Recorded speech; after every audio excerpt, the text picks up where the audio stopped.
Oi pessoal, bom dia, né? Estou aqui novamente, né, gravando uma videoaula para vocês. E hoje, dia 17 de abril, nós temos um novo assunto, que é o sistema ABO. Nós temos aí dois assuntos em um só. E também o fator RH. Então, vamos lá. E aí nós temos o famoso sistema BO. Esse sistema BO, pessoal, tem a ver com a herança de grupos sanguíneos, né, na espécie humana, né? E aí o que que acontece? No início do século XX, deixa eu ver se eu coloquei aqui.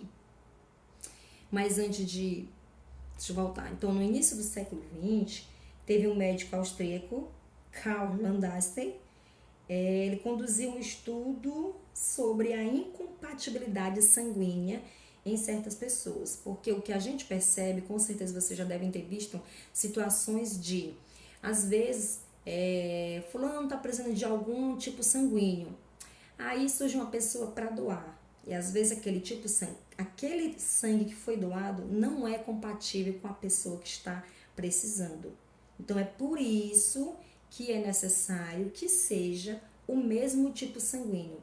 E às vezes, quando é o mesmo tipo sanguíneo, pode acontecer rejeição, principalmente quando é relacionado a transplante. E aí, ó, o sistema BO foi o primeiro grupo, né? Foi o primeiro dos grupos sanguíneos descobertos, que já no século XX. Então, em 1900, foi esse austríaco aí, esse cara aí lindo, maravilhoso, Karl Landsteiner. Ele fez reagir a amostra de sangue de diversas pessoas. Ele isolou glóbulos vermelhos, que são as nossas hemácias, e fez diferente combinação entre o plasma, que é um dos componentes do sangue, e as hemácias, né? E aí ele teve o resultado que foi presença de aglutinação dos glóbulos em alguns casos. Professora, aglutinação, como assim? Aglutinação, em outras palavras, é como se houvesse quando coalha, o sangue coalhou. Quando a gente fala assim, o leite coalhou, o sangue coalhou, porque aglutinou. E isso foi o que ele percebeu quando ele pegou as hemácias, né, que no caso os glóbulos vermelhos, e começou a fazer combinação com plasma. Então, nessas combinações, ele percebeu que tinha aglutinação dos glóbulos, né, em alguns casos. E aí, em outros não teve. Então, alguns casos aglutinou, outros não. Aí, o que foi que ele fez? Ele classificou os seres humanos em 3 grupos sanguíneos. Tem o A, o B e o O. Foi o que ele fez a priori. E explicou porque algumas pessoas morriam depois de transfusões de sangue. Por meio desses pequenos experimentos que ele fez, ele começou a explicar por que algumas pessoas morriam depois de transfusões de sangue. E ainda morrem, por incrível que pareça. E outras não morriam, né? Algumas morriam e outras não. Quando foi em 1902, os colaboradores Von de Castello e Sturley, que foram assim, tipo, os ajudantes dele, encontraram através de experimento e também descreveram o grupo AB, que é um grupo sanguíneo mais raro que existe. E que inclusive o meu esposo, ele é o tipo sanguíneo AB, então dele é um sangue muito raro. Já em 1930, esse Landsteiner aí, que foi o precursor do sistema ABO, ele ganhou o prêmio Nobel por seu trabalho. O nome, pessoal, recebeu sistema ABO porque os primeiros tipos sanguíneos a serem descobertos em humano foram esses 3, A, B e O. Porque se não ia ser ABOAB, porque depois surgiu o outro, né, que é o AB. Então, foi ABO por conta do surgimento desses 3 primeiros tipos sanguíneos. E aí, por conta desse experimento que ele fez, o que acontece? Ó? Inclusive, aqui na imagem do experimento mostra. No sangue do tipo A, teve, né, aglutinou. No sangue do tipo B, também aglutinou.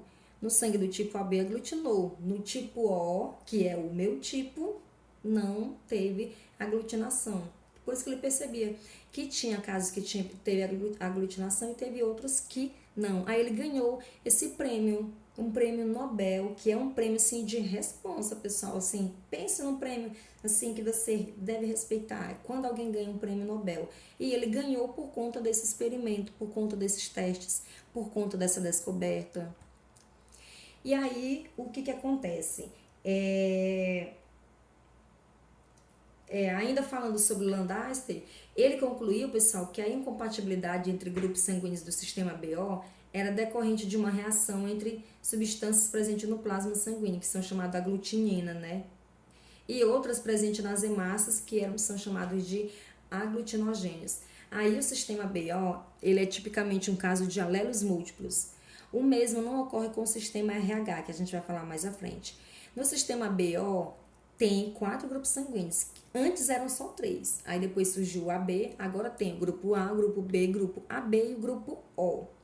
Aí nós temos aqui, ó, os tipos sanguíneos. Quem é do tipo A vai ter esse genótipo aqui, ó. Esse iazão, ou iazão, izinho. Esse iazão, ele é o dominante. O grupo B, no caso, o sangue tipo B, tem o genótipo IBzão, Izinho. Aí aqui o grupo sanguíneo do tipo AB vai ter o IAzão e o IBzão, porque ó, o Azão e o Bzão. E quem é o O positivo, o tipo sanguíneo O, o genótipo vai ser Izinho. É como se fosse o recessivo, só que aqui não entra essa questão de recessividade, não. Aí significa o quê? Quando eu tenho o tipo sanguíneo A, eu vou ter aqui o aglutinogênio A e a aglutinina anti-B. Porque se é A, eu vou ter que ter alguma coisa anti-B, para não entrar o B, como se fosse assim. E se eu tenho B, eu vou ter o aglutinina anti-B. O que é essa aglutinina, professora? É um anticorpo que vai defender, né, as hemácias no caso aqui, dos aglutinogênio B. Aí, ou aglutinogênio A, por isso que é anti-A. Aí aqui nós temos o tipo sanguíneo A e B, que aí vai ser ausente, e no O positivo não vai ter aglutinogênio, mas vai ter produção de anticorpos, no caso a aglutinina, anti-A e anti-B. Aí, pessoal, entra a situação das transfusões sanguíneas. Pessoal, as transfusões sanguíneas, elas exigem o prévio conhecimento ou tipagem do sangue do receptor, aquele que vai receber a transfusão, e do sangue que vai ser transfundido, que é o sangue do doador. Essa tipagem a gente chama de tipagem sanguínea ou transfusão sanguínea. Aí o que acontece? Professora, não entendi aqui o que é essa tabela. Isso aqui, na verdade, vai mostrar que quem tem o sangue AB, do tipo AB, é receptor universal. Quem tem o sangue do tipo O é doador universal. Então, eu, Eliane, posso doar para todos esses aqui. Posso doar para todos. E aqui, ó, essa setinha tá mostrando que eu posso receber, né, de O. E ainda tem uma outra situação, pessoal, que, por exemplo, aqui, eu tenho a tabela para ficar melhor, que é a chamada tabela, que é o teste de compatibilidade. Então, o O negativo, no caso aqui, o doador O negativo, ele vai receber do O negativo. O doador, no caso aqui, ele vai também receber, ó, do O negativo vai receber o O positivo. No caso, ele que é o doador, perdão, o O negativo aqui, ele vai poder doar, né, para todos essas pessoas aqui que tem esse tipo sanguíneo aqui.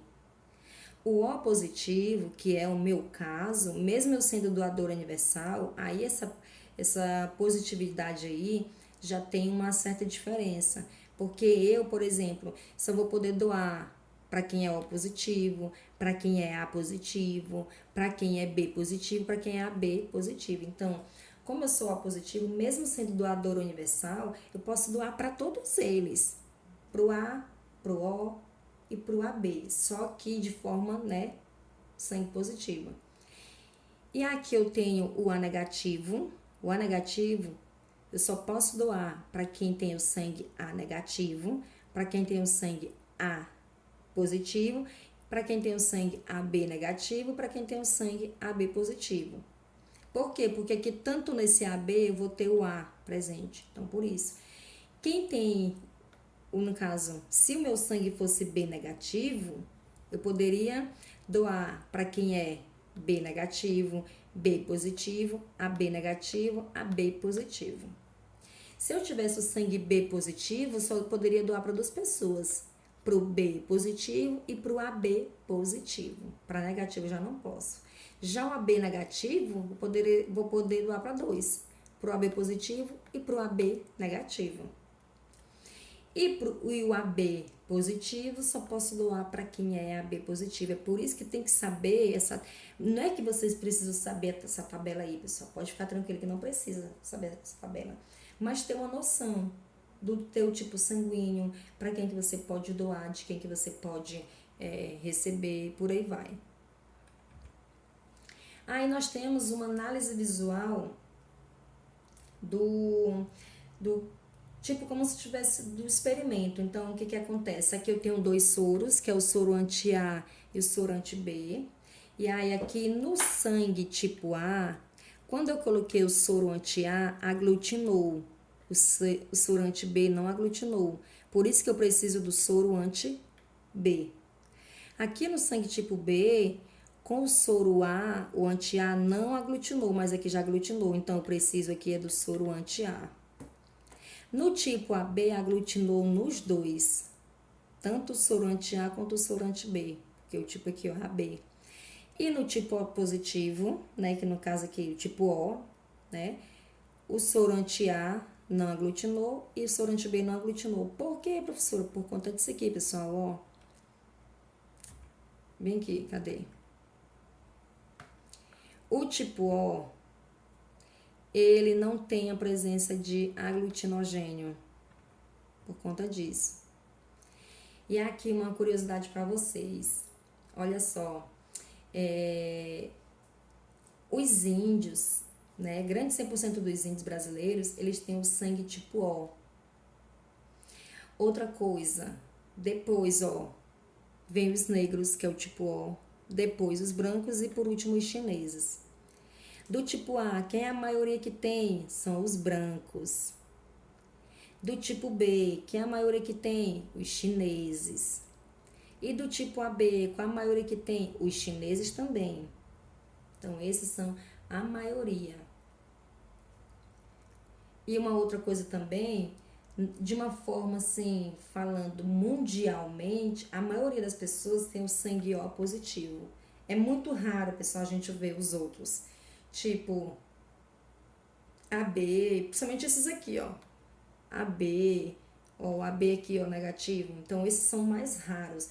Os mais, sim, o maior número é o O positivo. Aí só depois o A positivo. Continuando. Aqui foi só um fato curioso, eu não vou falar para não demorar tanto nossa aula. E aí nós vamos para o fator RH, que é o chamado fenótipo Bombay. Então, esse Bombay é um grupo sanguíneo, no caso o HH, perdão. E aí o que acontece? O grupo sanguíneo de Bombay é um fenômeno raro, descoberto na cidade de Bombay, na Índia, né? Pelo qual indivíduos possuem genótipo referente a grupos sanguíneos AB ou AB e expressam o grupo sanguíneo O. Esse tipo de pessoa que tem esse fenômeno aí não produz a enzima ativa AEH, que transforma a substância precursora em antígeno H. Os antígenos A e B são produzidos a partir desse antígeno.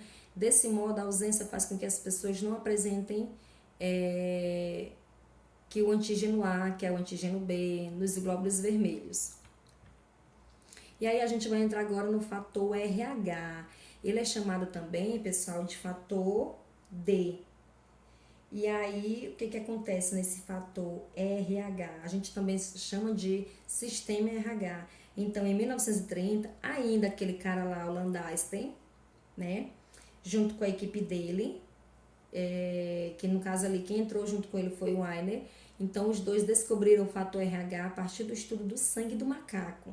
É por isso que sempre nas apostilas tem mostrando esse desenho aqui do macaco. Então, eles injetaram hemácias. O que são hemácias? São os glóbulos vermelhos de um macaco reso. Então, ele pegou as hemácias de um macaco reso e injetou no coelho, que aí levou à produção do anticorpo denominado anti-RH, que significa anti-rezos. Esse RH significa rezos, então anti-rezos.